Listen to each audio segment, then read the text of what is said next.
Here, take this piece of art and ink it. What? This is before blue lines. Just throw ink over top of this beautiful illustration. The most trusted you. They trusted you. Yeah. That's the thing about being an inker. When you get trusted to obliterate, the way I think about it, to obliterate their artwork, and that's maybe if I would have started in the blue line era, I might have felt different about it, because you do feel different about inking blue lines than you did in those days. Because in those days it was respect. It's like, okay, if I screw this up, they're going to have to redo the art.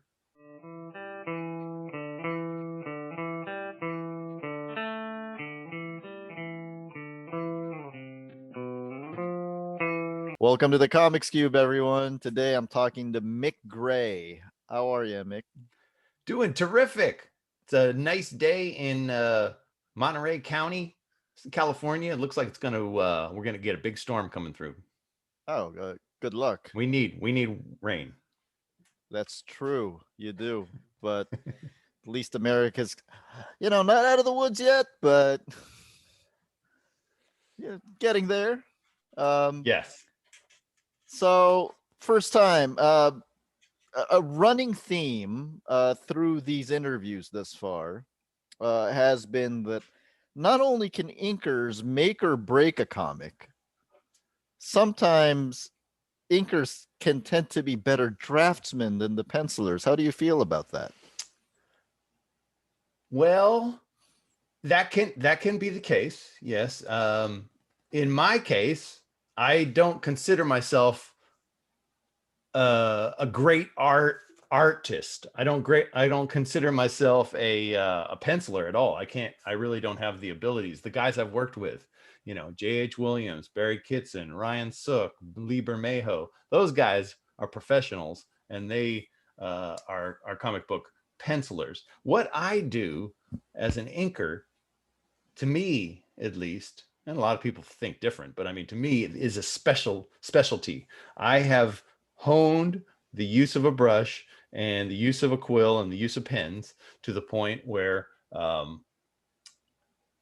I really know how to do it, and I know how to try at least to capture a penciler style. And I think that's the number one thing that got me to this point, 30 years in comics, over 30 years in comics, is because I get those phone calls after I work with a new penciler, and they go, that's exactly what I want to see. And that the reason why it's exactly what they want to see, hopefully, is because I'm thinking about capturing their style, their essence. I'm not an embellisher. There's inkers out there that are really great artists that want to add themselves to it. I don't even think that way. I just think these guys have put so much time into honing this penciled artwork. I want to capture what they put into it and nail it down. And that's what I try to do with ink. So do you have a particular inker that you try to, emulate the philosophy of? So, because the way you've described it, I assume that somebody like Alfredo Alcala or John Buscema is not. Yeah, well, I appreciate and love all the great guys. You just named a couple of them. But when I see, there's a lot of artists out there, and we're kind of talking about an art form that's kind of fading away. The inking, the art of hand inking isn't being used as much anymore. The computer can do a lot. You can digitally ink now, which makes it different. So let's say a guy that I worked with, Patrick Gleason, for my longest run on Batman and Robin. He's now completely digital, where he might not even pencil very much anymore. He's getting to the point where digitally he can go direct to ink, So he might lay out in pencil or do a layout and then go to digital inks. He doesn't, he might do a little bit of hand inking now, but a lot of these guys, once they get into that digital platform, they see it and they notice what they can do with it, and it gets applied, and they can do exactly what they want with it, and quicker.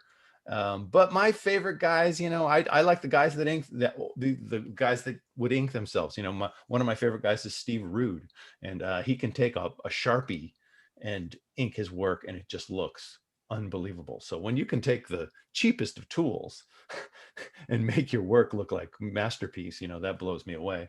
But yeah, I love them all because I love to look at different styles. Like I say, I try to be a chameleon of inks. I wouldn't be able to ink a Bill Sienkiewicz or anything like that. That's the kind of inker I am. I'm one of those slick guys. Slick Mick, you can call me. And it's like if the penciler has a slick style, I can probably handle them and make them look the way they want to look. If the guy's scratchy, rough, getting crazy, then that's the kind of thing that gets inked by an embellisher or the artist himself. He does that. Can I ask you a pure fanboy question from the point of view of an inker? You're welcome to ask me anything. You are the interviewer here.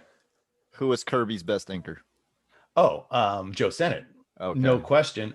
Mike Royer is great. I love Mike Royer. That's the later one. Joe Sennett had the longest run with him, but Royer had a good look, but Joe Sennett was an artist. We just lost him. He just passed. Yeah. And what a amazing artist he was in himself. That's the thing that blows me away about a lot of inkers is they are amazing artists and they sacrifice that. Joe Sennett, sure, he did lots of commissions and stuff, but he didn't do that much published work as a penciler, but he was a great artist. But he sacrificed that to be the look for Kirby, to cover him in inks and be what we know of as the Kirby look, and man, nobody did it like him, man. I'm a big Jack Kirby fan. Big Jack Kirby fan. Yeah. I got my Jack Kirby story for you too later if you want to hear it. I'll hear it now. Well, seeing that you bring up Jack Kirby, when I first started in comics in about 1980 or 90, something like that, I got connected up with one of Jack Kirby's assistants at the end of his life. His name was Michael Thibodeau. And Michael Thibodeau was doing a book called Phantom Force. And that was the first book that I ever inked full pages on. Yeah. I was doing a lot of assistant stuff, but that book I got to ink full pages on. And at one point he calls me and he goes, "Oh, by the way, I'm sending you a Jack Kirby splash page to ink." And I'm just starting in the business, and I get it. And I go, but what, I don't know how I'm going to ink this thing. So the thing sits around on my floor as I'm working for the next 6 months, most likely sits there, leaning up against the wall. And it's pretty rough. It's at the end of Jack's life. And I just start, studying lots of Sennett and lots of Royer and trying to, because again, what I want to do is I want it to have that Kirby look, and it's rough. It's not super finished. And so I have to do a little bit of embellishment to it, to make it have that feel. So I finally get into it. I start, really trying to add the look to it and do it all.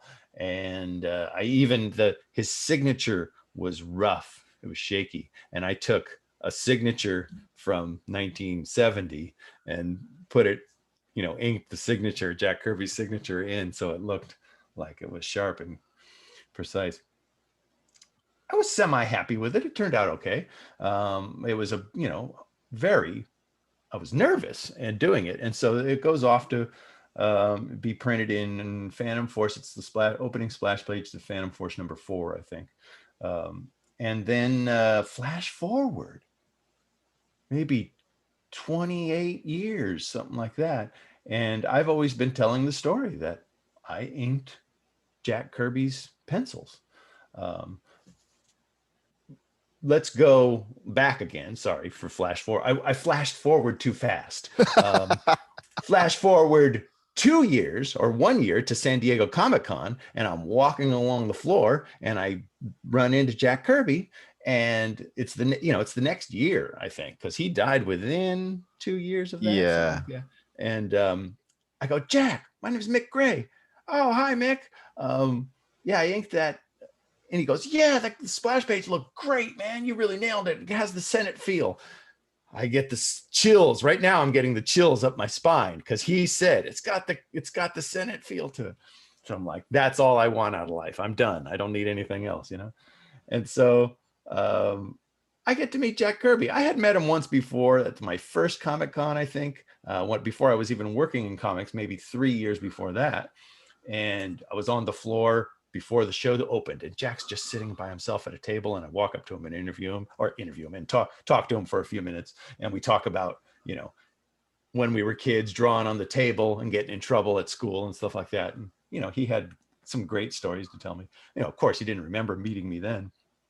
But so Jack dies.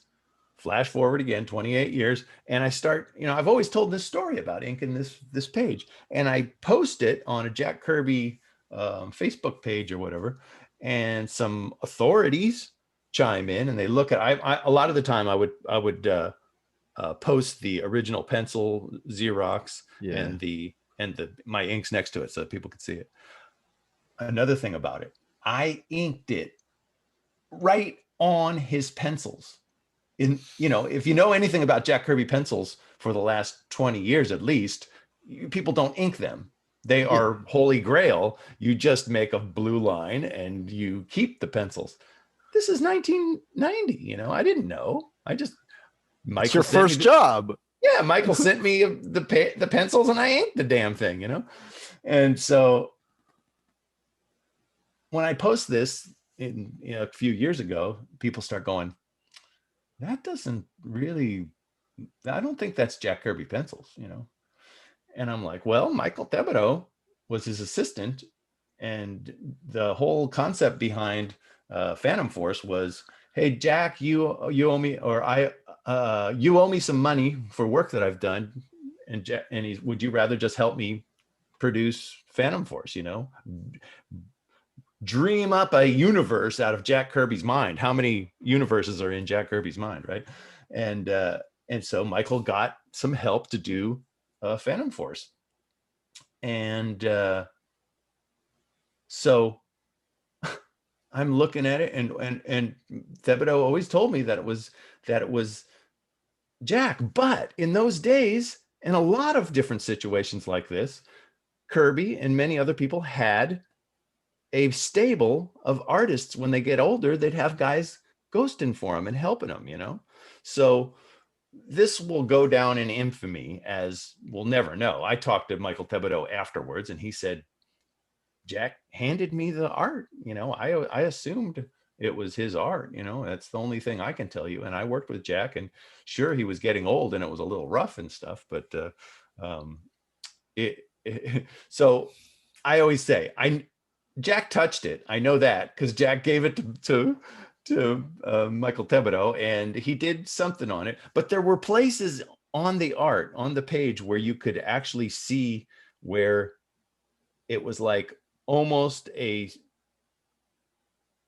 exact lift from another piece of Jack Kirby art. So there's I gotcha. It's a battlefield, and so there's a body laying there, and you look at that body, and then you'd see that exact same body in an old Jack Kirby comic, type of thing. But so it came out of Jack Kirby's studio. I got to ink it. I'm still proud of it to this day. Of course. Through that situation, I got to ink a couple more fun Jack Kirby pieces. Visitor on Highway 61, I think it is. It was an unpublished Jack Kirby piece of art that was made into a trading card. I got to ink that. That was fantastic. And then another one was Annihilus and his Cosmic Gunship, which was at one point they took Jack Kirby's sketchbook that he had done for his wife Rosalind, and they had 125 different inkers ink each piece. And I inked the one called Annihilus and his Cosmic Gunship from Fantastic Four. So couple things that are the biggest honors of my life right there. In all honesty, though, if these people were using Jack's traditional draftsmanship as a gauge for it. Like, how many artists draw the same at the end of their lives? Yeah. And like I say, I think no matter what happened, I think I'm positive Jack touched it with a pencil somehow, because it's just, it had it there. But like I say, this was very close to the end of his life, and he wasn't, he wasn't himself. He wasn't doing what he had done in the past. But like I say, man, I was just blessed, lucky, and honored to be there at that moment, to have a little tiny touch on the Jack Kirby legend there. It's amazing. He's our king. He's the king of comics. Anybody in comic book that says different, anybody in comics that says different about Jack Kirby doesn't know what the hell they're talking about, because he is our Beatles. He's the Beatles of comics. There's nobody that comes close. There's nobody has the body of work. There's nobody who has changed things through different eras and as much as him. So even Alan Moore would say that.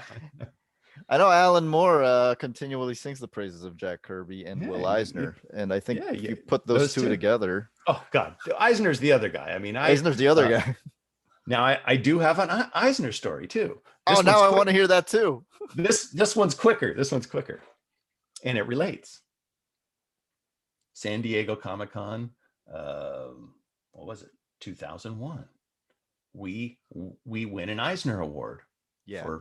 For Promethea number 10, is it? I think. And I go up on stage, and guess who is handing out the Eisner Awards? Will Eisner. So I get to get my Eisner from Will Eisner and shake his hand. How'd that feel? Just like you went, it was like that. I can't even imagine.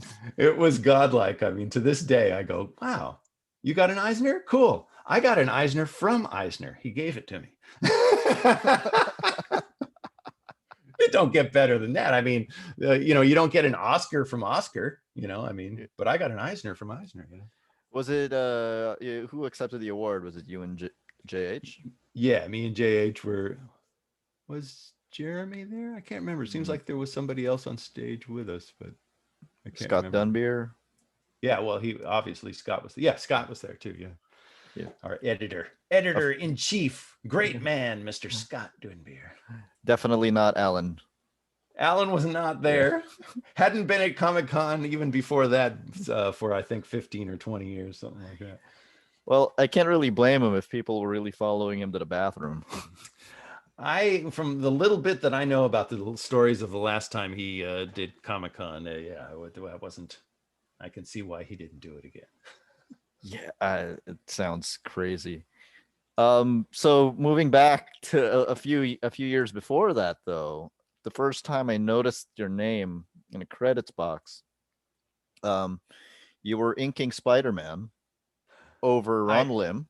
Yeah, with Mark McKenna. McKenna. And from my assisting days, yeah. Here's the crazy thing that I wanted to kind of bring up there. Ron Lim was one of the biggest artists of the 90s. I don't think he really gets mentioned so much anymore. But there was a point where I felt like he was drawing like 8 books a month. Yeah, I mean, the guy was a monster. He seriously was. And a very there's another one, unique style, a look that, and I agree with you. He kind of maybe because he doesn't work as much as he used to, maybe, that's what happens. It's an interesting business. If your face isn't on books or your name isn't on books every month, people kind of just move on to the next young, new, fresh flavor of the month, And Ron Lim, like you say, for a long time had a look and had a run. He was busy. Maybe he just burnt himself out. I don't know Ron that good. I know he lives, I'm pretty sure he's a Bay Area guy. I've seen him at a lot of cons over the years and stuff. But man, that was Spider-Man Friends and Enemies. And I'm working with one of my mentors, Mark McKenna, who I worked with for 8 years doing co-inking with him. He showed me majority of everything I know.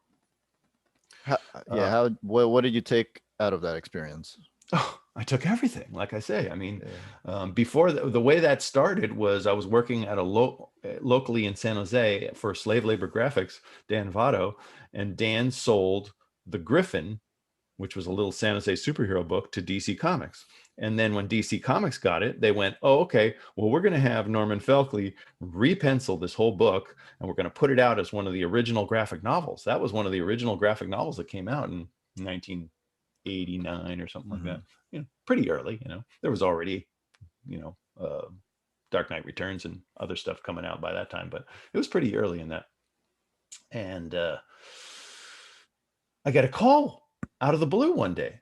Hi, this is Mark McKenna from Bound Brook, New Jersey. I saw your name on the local slave labor version of Griffin. I was wondering if you'd like to assist me on the new version. I'm going to re-ink the book over Norman Felkley. And I was like, how am I supposed to do that? You're 3,000 miles away from me. Oh, no problem. I just drop pages of art into a FedEx box every day and send them off to you. And DC pays for that. And you send them back, or you send them to the editor directly when you're done. You put them back in a FedEx box and send them back. And I was like, what? He goes, yeah, that's the way the comic book industry runs. We just send artwork around the world in FedEx boxes. Doesn't the art get destroyed at some point? Oh, very rarely. And it's true. Did that for 20, at least 15, 20 years. Artwork around the world. And you'd rarely get a box that was destroyed, maybe bent a little bit, but it was crazy. And so I worked with Mark McKenna doing that for 8 years. And he took on more work because he knew he could trust me. And we did a lot of work together. And when that came, like I say, we did that little 6-issue Spider-Man Friends and Enemies over Ron Lim, which was a real fun book to do, a neat style. But Mark McKenna would get really busy and he'd go, I'm going to fly you back here. I'm going to pay for your I'm going to pay for your plane flight. I'm going to fly you to Bound Brook, and we're just going to sit here in my studio and work around the clock, for 2 weeks, because I got 3 extra books that I want to do. Okay. And so he'd fly me back there, did that a couple times actually.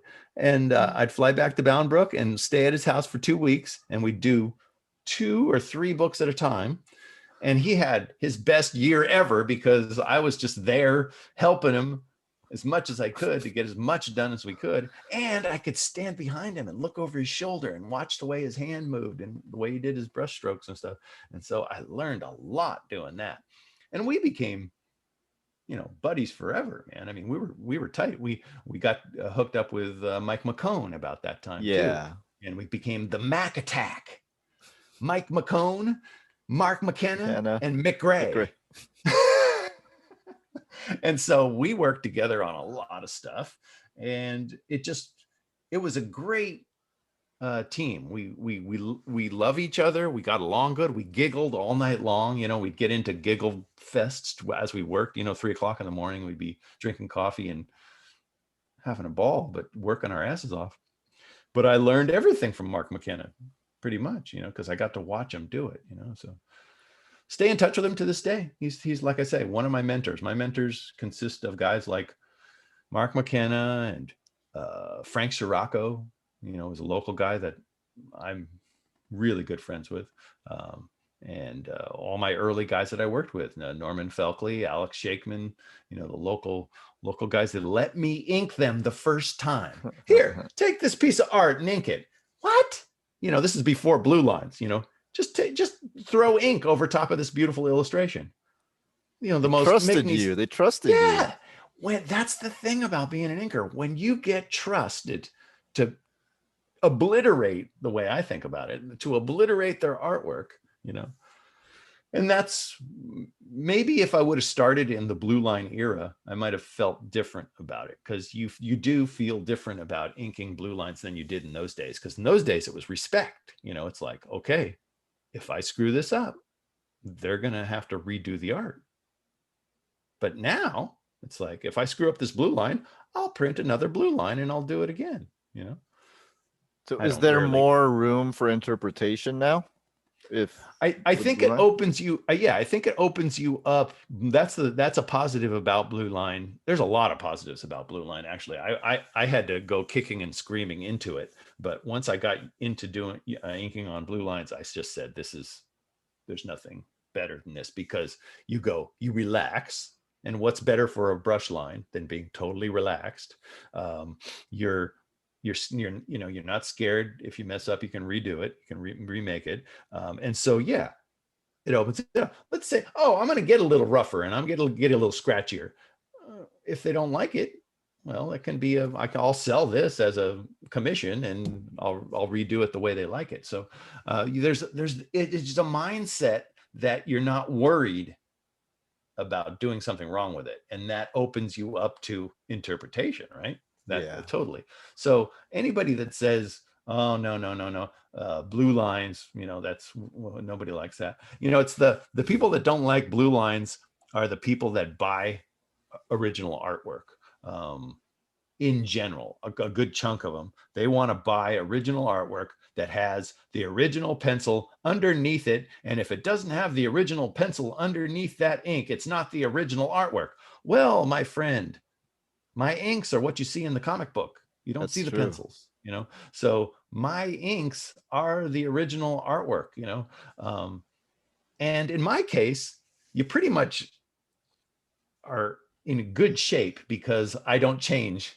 In general, I don't change things. It's you're seeing the original pencils, no matter if they're on Blue Line or not. So yeah, in this modern age, when I sell artwork now, I always have to tell people, you always have to say, this is inked on Blue Line. In a few great cases, the best scenario today for selling artwork is you make a deal with your penciler and you swap pencils and inks. So let's say if the penciler's getting half of the book and you're getting half of the book, you go, let's make a deal. You get half of the book. I'll send you your half of the inks and you send me the other half of pencils. Oh. So when I sell the art, they get 2 for 1. They get pencils and inks together. That's interesting. So yeah, people don't whine about that. They say that's a deal, So you guys split that up. Split it up. Yeah. It will split it. Whatever pages the penciler gets, I give him the inks, and whatever pages I get, he gives me the pencils, so that when you buy page 5 from me, from Batman and Robin 20, you get the pencils on a Bristol board and you get the inks, and you can't go wrong with that. That's a good deal, So that works. That helps. Yeah, that helps. But you don't always, if you're just doing a fill-in, like if I'm doing, I just did, the last books I did for DC were a 10-page Batwoman, or was it Batgirl? Batgirl with Emma Lupacchino. Okay. And then with her also I did Catwoman Anniversary Edition. And they were both 10-page stories. And so I didn't have a chance to make a deal with her or anything. She's in Italy anyways. And so it'll cost more to send you the stuff than it would to sell it.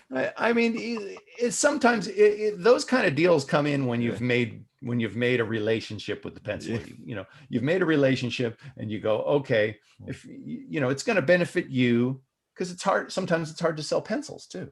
So it's like, hey, this is going to benefit you. You're going to have the inks and the pencils to sell, and I'm going to benefit too. So it's a good thing to do, but I don't get to do it that much. An interesting thing about Ron Lim, because we were talking about it, was I feel like he's an artist who really does benefit from having an inker, because so much of his stuff is reflections and everything. Yeah. And I feel like in the computer age, that's lost. Would you agree with that? Like, because I feel like in the computer age, there's no more. Yeah, there's so many variables in mainstream comic production that can affect it. If the inker isn't adding light source, let's say, it's kind of a chain reaction. If the penciler doesn't add enough, and let's say the inker doesn't notice it enough and give the figures contour and light source, then the colorist might not notice it as much. And if people aren't connecting across, communication, there's not a lot. When people are moving fast, a lot of books are made so fast that you don't communicate that much. But on the best books, I can almost guarantee you there's communication where, even if it's not verbally, even if it's just that, where I say, the penciler showed me where my light source is coming from, so I can nail that in inks, and then the colorist sees it instantly, and then he can add to it, But if there's not communication, even visually like that, then you have your mediocre books. But I always say J.H. Williams, was a director. He was a movie director where everybody on the book was communicated with so intensely, notes, and everybody got notes, and there was no way, if you screwed up, then it was your own fault. I mean, he gave you all the information. So that's what I learned from when I worked with JH. That was 8 years of knowing, this guy has a vision, of how this is supposed to look. So there's no question I'm going to follow his vision, Was it just 8 years? You were JH's inker since Starman, I think. Yeah, I work. Yeah, it was about that was my second longest run. My longest run was with J.H. Williams. We did over 60 issues together. With Patrick Gleason, we did over 60 issues. But with J.H., it was just about 8 years, something like that. Yeah. So, what was it like to ink JH's art?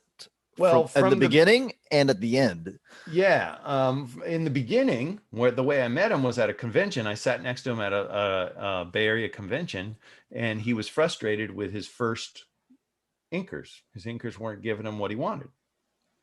And so he looked over at my table. I'm sitting right next to him, and I'm inking Chuck Austin and some local guys, and he really liked Chuck Austin. He was like, wow, you're inking Chuck Austin? And I wasn't really inking Chuck Austin. I mean, Chuck Austin, I was assisting him.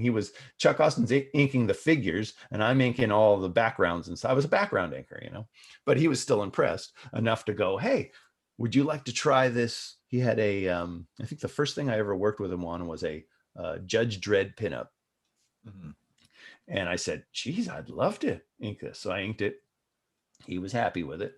And that was it. We hooked up at that point. And he was like, okay, you're the kind of inker I'm looking for. Again, that's where I really started going, capturing people's style is going to benefit me. And he was very precise from the get-go. Always was laying down in pencil exactly what he wanted to see, even down to just taking the time to fill in every black area in pencil. If he didn't fill it in pencil, he would take tiny X's and fill the black area with rows and rows and rows and rows of X's. He used to always say, oh, I put those X's in there because I can kind of squint at it and still see it looking black, looking darker than the rest of it. So I can see how it looks, It seems like it would have taken him just as long to do all the X's as it would to fill it in black, but it was just his way of doing it. And I learned so much from him. He taught me and just gave me leads. Anytime on a J.H. Williams illustration, you see that white splatter and fades and mist, that was him saying, do whatever you can to get this fade, and I mean, a lot of guys from the old days would have cross-hatched that, but when he showed me how to do fades with splatter, I was like, I'm sold, because this takes half the time. I can mask off the stuff I don't want splatter on and use my toothbrush and just splatter white ink on it, and I'm done. Take the masking off, boom, ready to go. So it was more, to me, it was more effective, because I've never been a crosshatch guy that much. I don't like it that much. Mist and splatter give so much emotion, it puts you into the scene, and Yeah. JH always loved misty scenes, and then I realized that this toothbrush with white on it was very versatile. If you get really close to the art and a lot of ink on the toothbrush and splatter it, you get big dots and dramatic, like a punch in the face, or actually the other way around. If you're farther away and have a lot of ink on it and kind of throw the ink, you get big dots. So you can do large stars. You can do, like I say, a guy getting punched. But if you get really close and a less ink on it, it gets fine and misty. So you can get really misty and precise with it and get fine little intricate. So with a toothbrush, you can do stars and large dots if you want, just by flicking it onto the paper. Or if you get really close and less ink on it, you can get misty and it two different things completely. So to this day, 30 years, let's say 25 years after working with him, I still use it on a majority of art that I do, It's interesting because I'm going to bet most of the people watching this would never think that a tool for an inker could be a toothbrush. Yeah, it's one of my favorite tools. I mean, I up until this year, I was teaching comic book inking at the Academy of Art. I just taught my last semester, this last semester, and oh, really? It was always a big thing to show them, and they were always amazed with it. Go down to the dollar store and buy the cheapest toothbrushes you can. Don't use these new fancy ones. Find the old, really cheap ones, and they splatter, black and white ink. The only thing about splattering is you got to make sure that you mask off, important stuff that you don't want splatter on. Otherwise, it gets obliterated. It's all about that. Comic book inking is all about that depth, light source and depth, as far as I'm concerned, is two most important things. So you got foreground, middle ground, background. You want to separate them so that people can notice that there's depth in the two-dimensional illustration. And then if you show light source on the figures and on the elements, that helps the colorist understand it more, and it just gives contour to the figures too. So it's not much that I can teach. Teaching a 15-week class with those three things, you just got to keep going over them and over them and over and trying to drive them into people, because it seems easy, but then when you get a brush and you bring it down to the paper, you get so nervous that those things, you forget about them completely. It's repetition of technique, right? Yeah, totally. The important that there's nothing, in the 15-week class that I used to teach, there was nothing more important than just put in as much time as you can over these next 15 weeks. And that'll tell you one way or the other. The brush is the right tool for me. The brush is not the right tool for me, or whatever, and that's really important. If you walk out of my class and you go, no, the brush isn't right, then the class worked for you too, because you figured that out, so. I've heard that people sometimes can have a hard time holding a brush when they're like me and double jointed. Oh my God. You are really double jointed. Holy crap. Is that? I don't know. I mean, my hand, I love the feel of the brush in my hand. It seems to be right for me. I've never been a quill guy that much. I use quill for really tiny figures and doing textures and things like that. But some guys, the guys that blow me away are the guys that do a whole illustration with a quill, thick lines and all. And I just go, oh my God, I don't know how they do it, because controlling the ink flow off of a quill to me is just ridiculously tough. But with a brush, I can go from the finest of fine lines to a 1/4 inch thick line in one swipe. Mm-hmm. And that's versatility for me. That gives me that ability. I'm happy with that. How was working on Promethea for you? There's been nothing like it. It was the most creative situation, and it spoiled me for comics forever after that. number one, being an Alan Moore book, I'm pretty sure they gave us extra time. Like if Scott Dornbiersch saw that we were getting behind, he would go, well, you guys, we're going to put off this issue for a month. We're not going to put it out for a month so you guys can finish it. That doesn't happen in comics ever. You know, we got time to do those books as labors of love. A labor of love is when you aren't rushed. We might have rushed at times, but in the majority of those 32 issues, we were just doing that book the way we wanted to do it. And it has to show.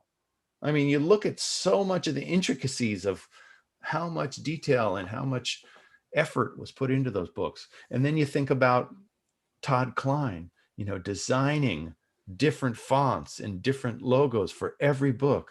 And then you think about, the way he designed different fonts for the way different word bubbles, different speaking. And then you think about Jeremy Cox's colors on it were so lush and so perfect. And again, it goes back to the director, J.H. Williams going, okay, this is what I see. This is the way I want to see it. This would be interesting this way. And being open to,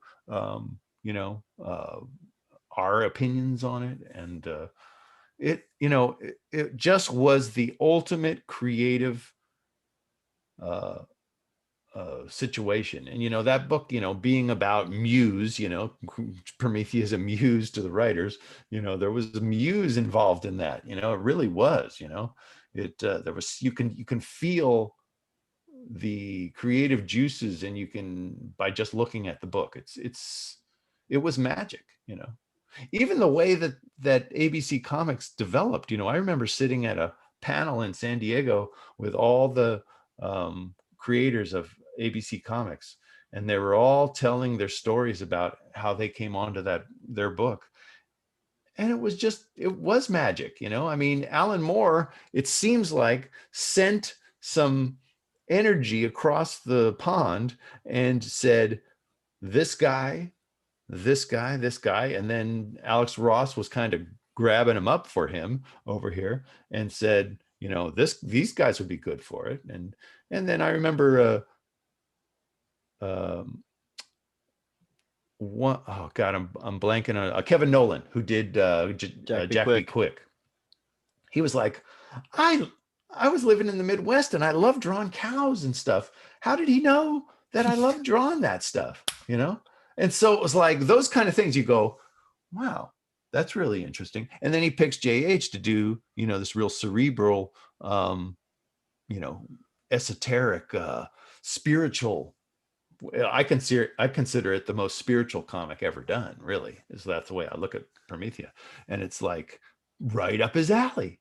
He loved all those subjects, before, I remember him we'd get together, me and my wife and his wife and JH would get together before we worked on Promethea and sit around and drink wine and talk about stuff we were into. And yeah, we always talked about esoteric, real interesting, out there stuff. And then when Promethea came along, I went, geez, this book is the perfect book for him, So yeah, magic.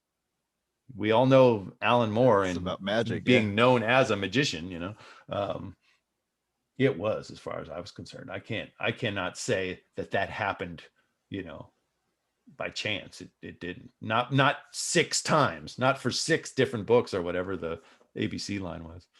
At the time, you and JH were a package deal, right?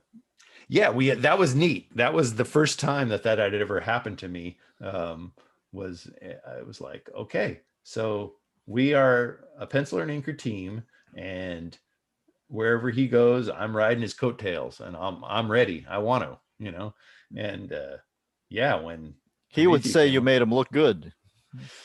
And that's all I can hope for. That's what I want to. I mean, you could have printed J.H. Williams pencils as they were. They were beautiful as they were. But I just I added, like I say, a little splatter and a sharp brush line, and it did add something to it. But man, I just, like I say, that I learned so much from him and took it with me all the way to today. So were you aware that you guys were the 3rd art team that were chosen to draw that book? I had heard something about that. Who were the other teams? It in order. Wait, no, you were the fourth, because the first one was Brandon Peterson, because he was drawing Glory at Awesome. So that was just Uh-huh. kind of but then he backed out of it. The second one was Alan Davis. The third was Bruce Timm. And the fifth, had you guys passed on it, was P. Craig Russell. Wow. And Pete Craig got to work on an issue of it, right? Mm-hmm. Yeah. And so I thought that was fascinating because That is. I didn't know that. I had heard some stories about that, but I had never heard those names. My God. I can't imagine. I mean, I could see Bruce Timm's version of it it would have been a would be a completely different book. completely different, but it would have been awesome. And But then I could see Alan Davis and Paul Neary doing it, which they were a couple of, that was one of my favorite teams. One of my favorite Batman runs ever was yeah, Davis and Neary. But God, that it ended up with us is even more magic, because right. I can't imagine it.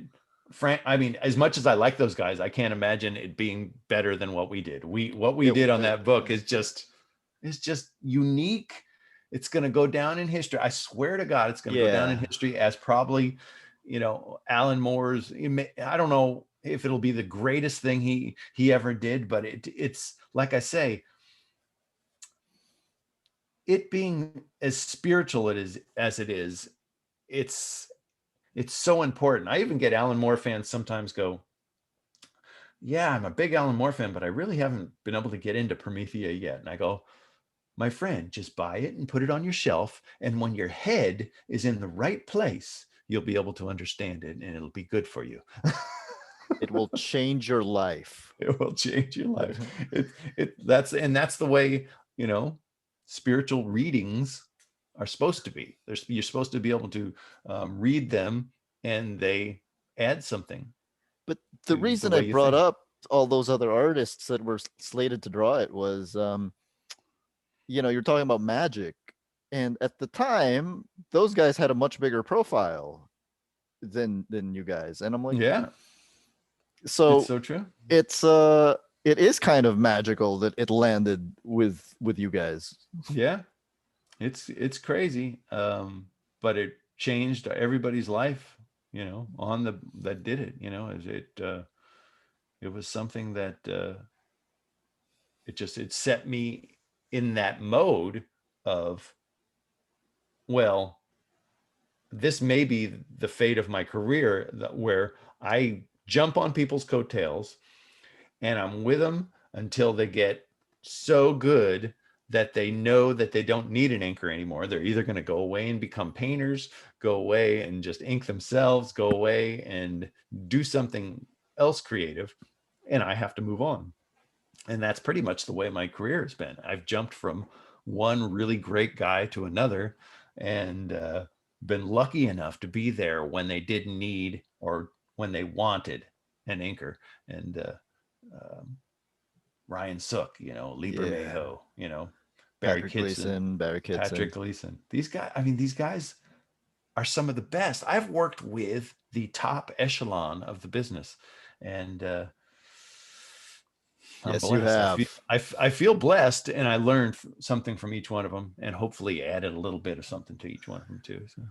So, was Promethea as personal to you as it was to Alan and to JH, like as you were working on it? Yeah, I mean, it was super, like I say, super important, and it's, to this day, it's the most important book that I worked on, for all the reasons that I've been talking about. That it changed the way I attacked art. It changed, even that it spoiled me for, I don't want to work on. I never wanted to. I worked on a lot of rushed books after that. Let's say that, and not that I didn't enjoy myself working on them, but artwork to me I enjoy it so much more when I don't have to rush, when I just can do it and really enjoy, really get into it, into almost a meditative. Inking is meditative to me. It makes me feel it calms me. My mind clears when I'm doing it. So that is what I strive for when I have to rush.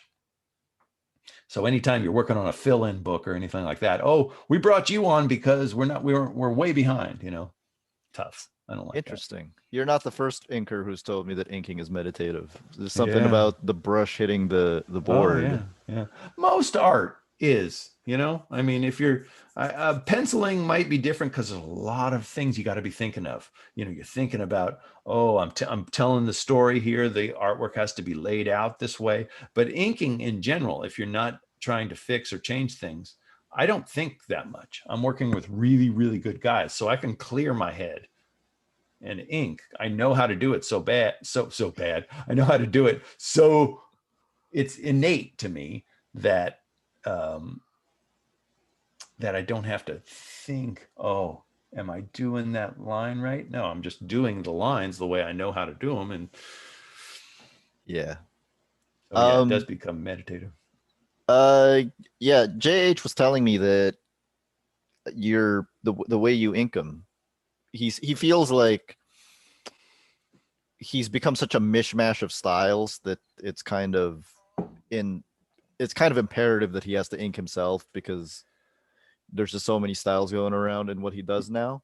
Yeah. But he still thinks to this day that his actual art doesn't look as good as if you were. That's crazy. As it was when you were inking him. Well, I mean, that was the thing that blew me away with him about the ability to do any style. I remember him, just on Promethea, where he'd call me up and go, yeah, this issue, I'm not going to need you on because I'm going to do kind of an homage to Van Gogh. And I'm okay, no problem at all. And then he did it. He did, yeah. Unbelievably, and that's the way he always was. He could do any style. He does have a photographic memory, I'm pretty sure, because if you want to test it sometime, like just go to, if we ever get to conventions again, go up to him and say, hey, could you do me a quick drawing of a llama or just some crazy weird animal? And he'll just draw it for you right there. No reference. If he's seen it before, I swear to God, you can do this to him. And when you have that kind of memory where you see it, and there's great artists are like this, you see it in your mind and they can almost project it out of their eyeballs onto the page, and then they're just tracing. They see it. They're tracing it onto the paper. So it's like, that's just weird. And there's a lot of artists like that. I don't know if JH actually does that, but it's the way it seems sometimes. He's just projecting it out of his eyes and he sees it and he draws it, Unbelievable. But that he says something like that he says that his art, he doesn't think it's as good as it used to be. Oh my God. The Sandman book, when he put that out, I thought that was the best thing he's ever done. I called him up and I went, this is everything you've ever done has come together as you've maybe cohesively brought yourself to the point of doing your greatest work you've ever done, because that was unbelievable project that he put out there. It was great. Yeah. And what a great painter. Oh my God. I mean, a guy like that, when he moves on, you go, well, there's no way I'm going to be left in the dust because you don't need an inker, And then all the guys I've worked with were like that. It's like, well, I understand when Patrick Gleason moves on because he doesn't really need an inker. If he can get this job done and not need to deal with me, he's better off, So that's the way it's always been. But can you tell me what it's like to ink Ryan Sook? Oh man, that's a dream, and it's I've known Ryan for many years. When he first started, I mean, I was working with him a little bit right at the very beginning, and if I could work with him every day, I would, because I love he might be one of my favorite styles. Even though he has some cross hatching in his work, it's used in specific areas only. He doesn't overdo it. And a lot of his work is relatively simple line work, but super high quality illustrator. I miss working with Ryan Sook. He's, like I say, one of my favorite styles. We had some tough runs, like Zatanna and stuff were really tough to get out because, again, rushed, problematic times. Everybody's going through problems, so it was tough. And I think it seems like almost every project I worked on with him, there was problems, just getting it done or editorial or something. And so I look back at them all fondly because I was working with him, but then I look back at them all going, oh man, I did not like what we had to go through to get the work done either. But Zatanna especially had to fit into a specific schedule, right? Because it had to come in that. And, the way I understand it, I mean, Grant Morrison is just like seat of the pants writer, I mean, this stuff was just coming up and last minute, oh, Ryan, here you go, whoa, out of nowhere, a script comes in after waiting for weeks, and it was a tough one to get done, but turned out pretty cool. It did. Pretty cool. Yeah. I would work with Ryan again in a second if I had a chance, because I just love his work. I mean, between Zatanna and Promethea, you've worked on 2 magic characters. It's true. I don't even think I ever thought about that, but yeah, they're both magic characters. Yeah. I like that kind of stuff. That's pretty cool. It's pretty cool, and very inventive layouts there too. Very cool to see. Ryan's stuff was great too. He's doing some great stuff on Legion now, man. Him and Wade. Yeah. Wade's a great inker too, but they're a good team on that stuff, man. But yeah, the other guy, I mean, Barry Kitson is my next longest run. Yeah, that was my next question, Barry Kitson. Yeah, after JH, and we did about maybe 28 issues, and now we're working on Liberty Brigade together, and it's just after 15 years of not working with Barry, another guy he's a great inker. Barry is a great inker. He doesn't need an inker at all. And so out of the blue, this independent project comes up, Liberty Brigade, and you want to do something again? We haven't done anything in 15 years. I'm there. I always loved working with you. And so it's been really fun inking the first volume of that. It's a 100-page hardcover graphic novel that should be coming out in next. It's been a slow run getting it done. I don't know if you've heard anything about it, but this book, Liberty Brigade, is all public domain superheroes. Me and Barry do a good chunk of it, and then Ron Friends. Yeah, does Roger Stern is on it too, I think. Yeah, there's a lot of superstars. I mean, Michael Finn, the guy that wrote it and put it together, knows everybody in the business. So he's got tons of like little secret origins of these characters done by, George Perez, and just everybody, is in this book. So it started out, hey, you want to ink 60 pages of Barry? Sure. I think he started less than that. You want to ink 30 pages. Then it was like 40 pages. Then it was like 50 pages. It just kept growing. This book kept getting bigger and bigger. So it's a 100-page hardcover coming out, volume 1. We're going to do another one. The Kickstart went so well that there's going to be a volume 2. And I can't wait to continue working with Barry on it, because he's just fun. He's awesome. To me, Barry is one of the classic style. He does classic style comic book stuff, and I love it so much. Another guy, not a lot of cross hatching, and that's fits me well. I just work with Light Source, and he gives me the leads, and I keep it nice and tight and sharp, and he's happy with it. So I'll do more with him for sure. And hopefully I can't wait to see how this book comes out, because I got to ink some of the little secret origins too. I didn't only ink Barry in it. Ramona Fradden, I got to ink. Yeah. Nice. I mean, she's about 90 years old or something. Yeah. Like that. And it's something she just did, something she just penciled, and I inked that. A bunch of little pinups. It's been fun because I get to show off a little bit as far as my trying to be a chameleon, And if you think about Ramona compared to Barry, they're completely different styles, you know. So that was super fun. And Michael Finn, the guy that wrote it and put it all together, what a great guy, man. And he has an amazing golden age art collection. The guy is just like amazing. I mean, on Facebook, I just keep seeing these pieces of golden age art he keeps posting. I'm going, my God, you got one of the biggest golden age collections I've ever seen in my life, you know. So it's pretty cool to work with a guy who loves it that much, and now he's doing a book, his own, you know, kind of what Liberty Brigade is the Justice League of public domain superheroes from the 40s and 30s, 40s and 50s is what it is. You know, they all get together, you know, so it's really, really cool stuff. Very cool. I'll put up a link about it below this video. I think you can still order the volume 1. I don't, you know, like I say, it hasn't went to print yet, but it'll be going to print pretty quick. It's pretty cool. So Barry Kitson seems like a fairly straightforward guy to ink, but what about Bermejo? Oh, well, there's another one, man. I mean, that one, you know, came about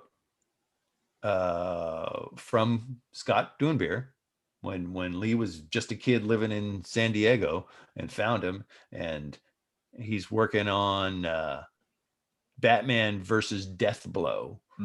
Was one of the first things he did, and Scott's like, hey, you want to ink this kid, you know, do some, you know, he's having a hard time getting the book done. I go, well, I'll ink a few pages, sure. So I ink him. This is a bizarre style, you know, this is really, really weird. All angles, you know, there's not many circles in Lee Bermejo art back then. It was all angular. If you did Lex Luthor's head, it would be an octagon, you know. And so it was like carpal tunnel syndrome. Your hands going like this, little lines like that. So it's like, if I had to ink Lee Bermejo every day of my life, I think I'd have really bad carpal tunnel. But then I think we did a few pages in the Lex Luthor book was next, I think. And then Scott calls and goes, well, we're going to do this Joker graphic novel. Why don't we bring you on early? Bring you on right away instead of wait until we get in trouble. I was like, let's do it. I kind of worked on that on the side. I was working on other books I inked that book for 2 years. We worked on that book for 2 years. And that's labor intensive. Lee Bermejo is labor intensive work. He really likes architecture, as you might notice. He does a lot of buildings and stuff. So it takes extra amount of time. You're not only doing these really stylized, high detail figures, you're doing all this architecture and buildings and cars along with it, very detailed. So it was time consuming and labor intensive, and worked on it on and off for 2 years, got it done. And that's when the Dark Knight came out. Dark Knight comes out, Heath Ledger becomes a star and then kills himself. And everybody looks at our book and goes, oh, these guys did a movie adaptation, you know. and we were like, we didn't do a movie adaptation. We didn't see anything. We did it, we finished it, and then they made a movie. And just so happens that there's, you know, a scene in that book where Joker's sitting in a chair with drugs all over the floor and almost dead, you know, and you know, it was weird. That was kind of weird when the movie came out and then he died. And then you're making money off of the death of a human, you know. It was really kind of unnerving. That wasn't your fault. It wasn't our fault. It's fate. It's all fate the way it happened. But it ends up being the biggest selling book I've ever worked on, you know. The book has sold, you know, maybe 500,000 copies, you know, in a variety of formats, you know. So you think it would have sold as much if he didn't die? No, I don't think it would have. I don't think it would have been noticed as much, you know. I think that was a big reason for it. I mean, I can't say it wouldn't have, because I don't know. But I mean, I Yeah. think that it's sad to say that it's hey, we watch that happen in pop culture all the time, you know, in music, you know, when a musician dies, um, his discography goes through the roof in sales, you know. That's just human nature. But maybe bigger than his death was the way The way. the way Christopher Nolan designed the character to look like Lee Bermejo's character sketches. You know, I mean, obviously he So that saw. was not a coincidence. I don't think so. Now, Yeah. this has never come out. I've always wanted Christopher Nolan to write a foreword to one of the editions, you know, to get this verified. But Lee had posted character studies very early of his design for the Joker. So I'm assuming Christopher Nolan saw that and went with it, because I mean, it's not, that's not a coincidence. Yeah. It's just too weird. And what did it do? It changed the look of the Joker forever after that. You know, after that, the Joker had to have the sliced face, you know, pretty much. The sliced So face, the hair. yeah, the hair, yeah, everything about him had changed. So it even changed his attitude, you know. It gave a Yeah. different, that Heath Ledger changed also the way we look at the Joker after that, you know. So yeah, just, you know, to this day, matter of fact, I'm waiting for my latest royalty check right now. Should be coming in the next day or so, but it keeps producing. That book, every time I get a royalty check, is the biggest selling thing on my royalty check. How do you feel about that? The fact that the Joker is still so big. Like, what do you think that says about society? Well, he is one of the greatest. He is one of the greatest villains ever, one of the greatest characters ever.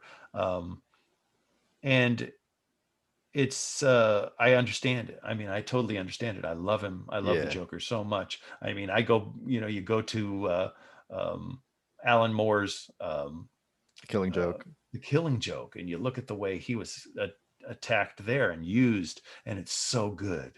And you go all the way back to, you know, Dick Sprang and guys that drew him early, you know, that were so wonderful. So it doesn't matter how he's used, it's great. And then you look at the essence of Batman and the Joker, two lunatics. Both of them are lunatics. Yeah. You know? And don't let the Batman fans hear you say that. Right. I mean, he is completely crazy, man. He's out there in trying to, you know, change the world with his money and his scary look, you know. So I mean, it's really, really bizarre, but it works. It works as a story, and it can be retold hundreds of different times. And so when we did the Joker book, completely different attack on it. You know, it was something totally unique, and that I was, again, blessed, lucky to be there when they needed me. You know, believe me, man, as much as I say I don't want to ink Lee Bermejo every day, I've asked him multiple times, hey, when are we going to do something else together? And it's always that, oh, you know, I don't really use an inker anymore. I'm just painting and, you know, doing what I do. And that's the way that is. But I mean, you know, he's done great stuff since the Joker book, but it doesn't, I don't think anything is sold. Even the last one, I don't think is sold like the Joker has. The Joker, like I say, I think I've never seen actual numbers on it, but I'm pretty sure that book is, and that's a big book. That's 130 pages, I think. It's always been hardbound pretty much. I think it went soft cover for a little while. It might be still available soft cover, but many, you know, 5 different versions in hardcover almost, including the absolutes, which go for big money. It's got to be 500,000 copies it's sold. So it has not gone out of print. No, it's something special, man. So that I got to be involved in it, something special. And what about last artist I'm going to ask you about, and then I'll ask you a couple more questions. Patrick Gleason. Well, my longest run. Mm-hmm. I mean, and so fulfilling to work on the two characters that are probably the most important to me. They're my biggest. I love them so much, Batman and Robin. And we started before the New 52. We started 3 issues before, when Dick Grayson was Batman. Batman was lost in time, and I had just dead. Yeah, I had just worked with Ryan Sook too on the same storyline when he came back. So I worked on the pages when Batman came back through the time machine or whatever it was, when he was in the weird, I don't know, it was like a weird kind of a futuristic costume of some kind. And I worked on You're those asking pages. me to explain a Grant Morrison comic? Exactly. So I think I still have that page. I think I do, where he's coming through the last page of the book and he's all in this weird futuristic Batman costume. And then, hey, Patrick Gleason, I've worked with on some fill-ins and done some Aquaman with him, and Pete Tomasi I've known since my days with Pete. Pete was an editor on with me and JH, and then he became a writer, and he was like, hey, my buddy here, Patrick Gleason, and I've always loved what you did on the fill-ins. Do you want to come on Batman and Robin with us? Yeah, I do. I'm there. And so I was so excited, and we jump onto the New 52, and we had a run and a half, man. It turned out fantastic. And then spin off Damian into Robin, Son of Batman. Ran that for 10 issues. That was Patrick writing and penciling. And talk about being rushed. We got rushed through that stuff quite a bit. There was a lot of work to do on those. But we put in 100% on that stuff. That stuff is very, very lots of detail, and we put our all into getting it look as good as possible.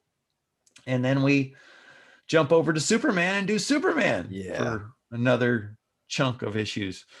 And so, like I say, over 60 issues together. And at this day and age, you don't see those kind of runs very much. In the old days, that was regular. He's always had great runs in comics, but what a run. And, I mean, we did great work together. I feel like I fit with him really good. We had a heck of a run together. I would never say that I wish I wouldn't have done it, because it was a great run. I'm so happy that I got to be there with him when he needed me again. It's like, doesn't need me anymore, because he's doing some great stuff over on Amazing Spider-Man now. It's fantastic. So here, just really quickly, my next few questions. How does an inker who uses traditional tools adjust to the changing digital landscape? I don't. I'm an old man now. I don't adjust anymore. I'm not adjusting. No, I think I'm going to. I mean, like I say, I've taught traditional inking up at the Academy of Art for 10 years. And the reason why they had me there was because all the kids were going digital directly. And so it was like, well, if we don't teach them how to use the traditional tools first, then how do they know what to look for digitally? When you get on a digital platform to ink, you have 3,500 different brushes. Well, you don't know what you're even looking for, So if you take a traditional course in inking first, then oh, there's that line. Now I can find that digitally. So it seems like it was a good thing to do for young up and comers to learn traditional first, which doesn't happen all that much. So if you have that opportunity as a artist to learn the traditional first and then go digital, it's going to help you a lot. The digital format speeds things up. It can be very versatile, and if you know how to use it, and it can be even better. But myself, like I say, I love using a brush. I'm not going to become a digital inker. That's just I'm going to go out with a brush in my hand. And pens. I've went to pens a lot lately too. Some of the stuff I'm working on now is much more pen oriented. It doesn't lend well to brush. So I've been using just high quality, artist pens now too. But yeah, digital is got a lot of benefits, and it's helped me speed things up in the way of being able to not have to worry about the FedEx boxes coming anymore. Now I just get art sent through the mail, and then I print it out on Blue Line. That helped me a lot digitally.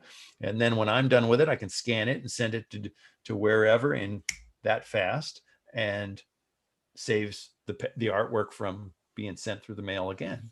So there's a lot of benefits of it, but the actual digital inking, like I say, it's not. I don't think I'll be going there. Hypothetically, how would you approach inking Gene Colan? Oh man, I love his work a lot, but yeah, he's one of those guys that it takes a special embellisher and understanding, like a Steve Lealoa. That's the kind of guy that can handle that kind of stuff. A super good artist that knows the direction and understands Gene Colan. Anybody that you don't understand how I'm going to ink them today, that's another digital plus, is I can go online and I can look at 45 different people who have inked Gene Colan. Mm-hmm. Now that helps you a lot. In the old days, you couldn't do that, or you'd have to dig through comic books to find them, and down at the store. But I mean, today I can go on comic art fans website and I can bring up Gene Colan. I can find tons of different people linking them. So the ability to look at other people's handling helps me if I was going to do that. But am I the right guy to be inking Gene Colan? Probably not. I love Gene Colan. I just love his work. When I see Gene Colan's pencils, I'm like, how? He didn't even try to make it inker friendly. Do you want me to connect you up with Steve Lealoa? Because he's a good friend of mine, and he'll tell you. He's inked him, yeah. I've interviewed Trina Robbins, so... Trina's great. I love Trina. What a lady. She's one of our first ladies of comics. Yeah, she's amazing. My last question is, can you tell our viewers about that logo behind you? KMIC Radio. Pirate Radio. Through 2020, KMIC Radio has been on the air 3 nights a week, something like that usually. And we've kept our little gang sane because music heals. That's what I say. And if you want to tune in, I'm still doing it. I don't know how long I'm going to do it. I'm not busy right now. I'm waiting for a contract. My latest project is if you know the band The Who, it's the guy that is The Who, Peter Townshend did rock operas. And in 1972, after he did Tommy, he wanted to do another rock opera. It's called Lifehouse. And he tried and he tried and he tried, and everybody thought he was a lunatic. He almost had a nervous breakdown trying to make this thing. Never got made. They just said, well, go away and make the record, put the music out. And that's as far as it went. They did a BBC radio play of Lifehouse, but it never went any farther than that. But the album was Who's Next, which is one of the biggest Who albums. Baba O'Reilly, Behind Blue Eyes. That was the soundtrack. That was supposed to be the soundtrack to Lifehouse. So really, I didn't know. Flash forward to last year, and I got a phone call from an editor that was working for a heavy metal magazine, and they said, would you like to ink the new hardcover graphic novel Lifehouse we're going to put together? And I was like, yes. Oh my goodness. Because I've been a Who fan since I was 16 years old. So we're 75 pages done. It's 150 pages. It's going to be 12 by 12. It's going to have music in the back, probably vinyl and CDs, maybe the demos. I'm not sure exactly what the music will be, but the story is music saving the world. and the loss of music. There's a dictatorial government. Now the story actually fits much better in today's society than it did then. But a dictatorial government that banned music, and music comes and saves. And so if you listen to the Who's Next album now, in that you can go online and kind of read the basic premise of Lifehouse, and then listen to Who's Next, and you'll hear it in a different place. It's fantastic. So we got 75 pages done.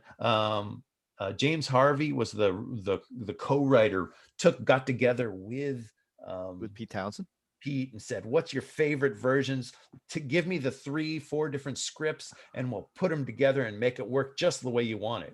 And so he put it all together beautifully, started penciling it, and then something happened and he had to move on, and they brought on a new penciler. I said, how are you going to find another penciler? You can't find another penciler. It's going to look like James Harvey.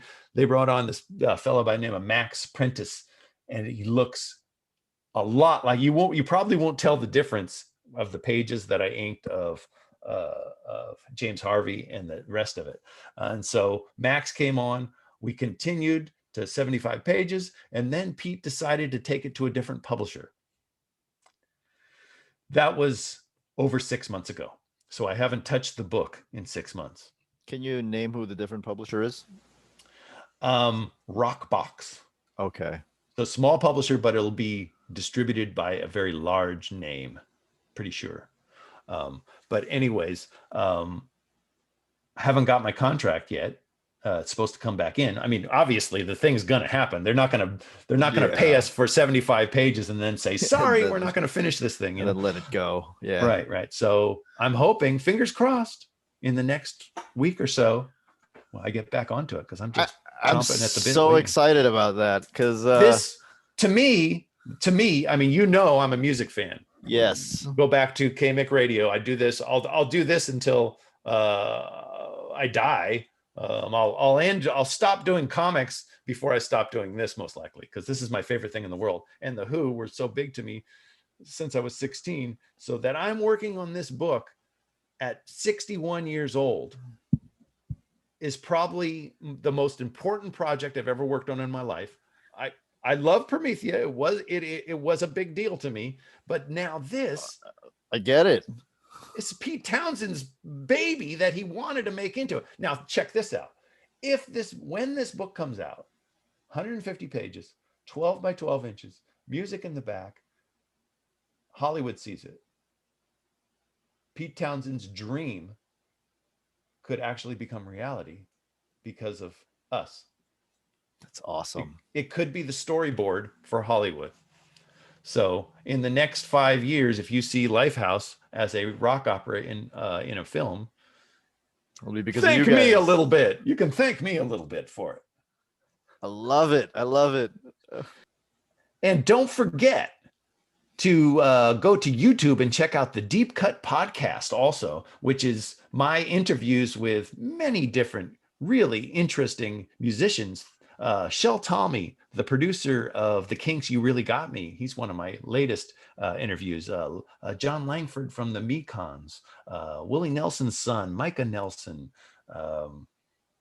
Boots Riley from The Coup, Oakland's rap great band. Now he's directing movies. So I've done about 10 or 15 different deep cut podcasts.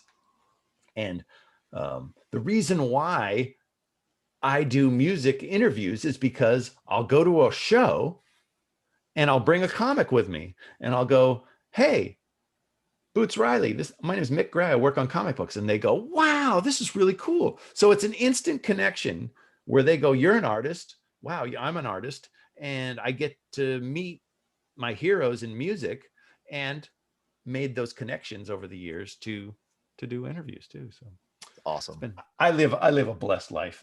How else can you say? I sit around every day listening to my favorite music, working on comic books when I have that stuff going on.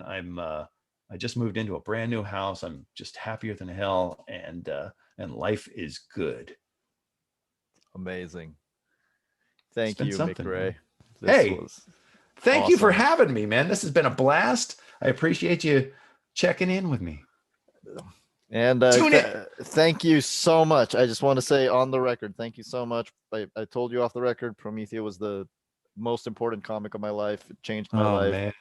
It's the best thing in the world to hear that when people tell you that books you've worked on changed their life. It's just like, gosh, that means that all my blood, sweat, and tears that goes into the artwork that we work on means something, that it's important.